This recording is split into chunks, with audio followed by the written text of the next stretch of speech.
पाकिस्तान से हर हफ्ते थार एक्सप्रेस के जरिए जोधपुर आ रहे पाक विस्थापित नागरिकों के परिवारों को शिक्षा से जोड़ने के उद्देश्य से राजस्थान सरकार के निर्देशों पर शिक्षा विभाग और अधिक मुस्तैद हो गया है। और ये पहला मौका है जब बिना भारत की नागरिकता हासिल किए इन बच्चों को शिक्षा के अधिकार अधिनियम का लाभ दिलाने की पहल की गई है। यही नहीं, पाकिस्तान की टीसी के आधार पर स्कूल में प्रवेश देने के भी निर्देश दे दिए गए हैं।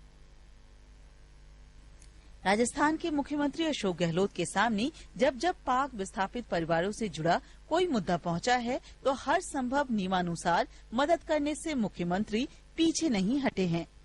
जब जब भी जिस तरह के हालात में पाक विस्थापित राजस्थान आए हैं, मुख्यमंत्री गहलोत ने तमाम सुविधाएं उपलब्ध करवाई हैं और कई बार पाक विस्थापित के डेरे पर भी मुख्यमंत्री अशोक गहलोत ने खुद जाकर उनके हालात जाने हैं और सुख दुख बांटने की कोशिश की है। अब मुख्यमंत्री अशोक गहलोत के निर्देश पर शिक्षा विभाग ने लॉन्ग टर्म वीजा पर पाकिस्तान से जोधपुर आए परिवारों को पाकिस्तान की टीसी के आधार पर स्कूल में प्रवेश देने और शिक्षा के अधिकार अधिनियम के तहत 6 से 14 साल तक की उम्र के बच्चों को स्कूलों में प्रवेश के लिए संस्था प्रधानों को निर्देश जारी कर दिए हैं। साथ ही माध्यमिक शिक्षा बोर्ड में भी पात्रता प्रमाण पत्र की औपचारिकताएं पूरी की जा रही हैं। सरकार के इस कदम से पाक विस्थापित नेता भी काफी उत्साहित नजर आ रहे हैं। उनका कहना है कि कम से कम राजस्थान सरकार ने इन परिवारों को शिक्षा से जोड़ने का जो फैसला लिया है वह अपने आप में अभिनव है।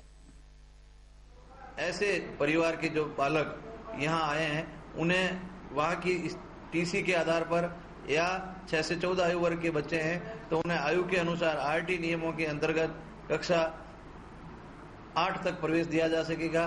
साथ ही बड़ी कक्षा के जो विद्यार्थी है उन्हें माध्यमिक शिक्षा बोर्ड से पात्रता प्रमाण पत्र प्राप्त करने के आधार पर उच्च कक्षाओं में प्रवेश दिया जा सकेगा। जोधपुर जिले के सभी संस्था प्रधानों को निर्देशित कर दिया गया है कि वे पाक विस्थापित परिवार के जो बच्चे लॉन्ग टर्म वीजा पर यहाँ जोधपुर में हैं उन्हें कक्षाओं में प्रवेश की अनुमति प्रदान करें।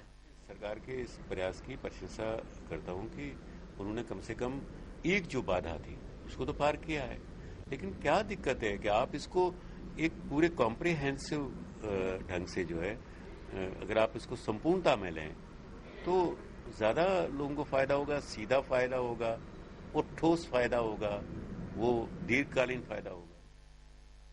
गौरतलब है कि पाकिस्तान में अत्याचारों के शिकार होने के बाद वहां से लगातार पाक हिंदुओं का थार एक्सप्रेस के जरिए जोधपुर आने का सिलसिला जारी है। पाक विस्थापित परिवारों को सरकार हर संभव नियमानुसार सुविधाएं देने के प्रयास कर रही है। ऐसे में इन परिवारों के बच्चों को पाकिस्तानी दस्तावेज के आधार पर स्कूलों में प्रवेश देने और शिक्षा से वंचित नहीं रखने के जो निर्णय राजस्थान सरकार ने लिए हैं वह अपने आप में एक नई पहल है। पाकिस्तान में अत्याचार के शिकार होकर थार एक्सप्रेस के जरिए जोधपुर आने वाले पाक विस्थापित परिवार के बच्चों को शिक्षा से जोड़ने के लिए मुख्यमंत्री अशोक गहलोत ने स्पष्ट निर्देश दिए हैं कि किसी भी स्कूल में उन्हें प्रवेश से वंचित नहीं रखा जाए और साथ ही माध्यमिक शिक्षा बोर्ड में भी पात्रता के आधार पर उन्हें उस सुविधा का लाभ दिलाया जाए जो यहाँ के भारतीय नागरिकों के बच्चे हैं उन्हें मिलता है। ऐसे में पाक विस्थापित परिवारों में भी खुशी की लहर है। कैमरामैन शिव सिंह के साथ राजीव गौड़, ईटीवी न्यूज, जोधपुर। पाक विस्थापितों को सुविधाएं उपलब्ध करवाने से लेकर नियमानुसार उन्हें भारतीय नागरिकता देने के लिए केंद्र और राज्य सरकार अपने स्तर पर प्रयास कर रही है। इसी बीच चुनावी साल में पाक विस्थापितों के नेता हिंदू सिंह सोढ़ा ने यह कहकर हर किसी को चौंका दिया है कि 4 जिलों में 7 विधानसभा क्षेत्रों को प्रभावित करने वाले पाक विस्थापित इस बार के चुनाव में चुप बैठने वाले नहीं हैं।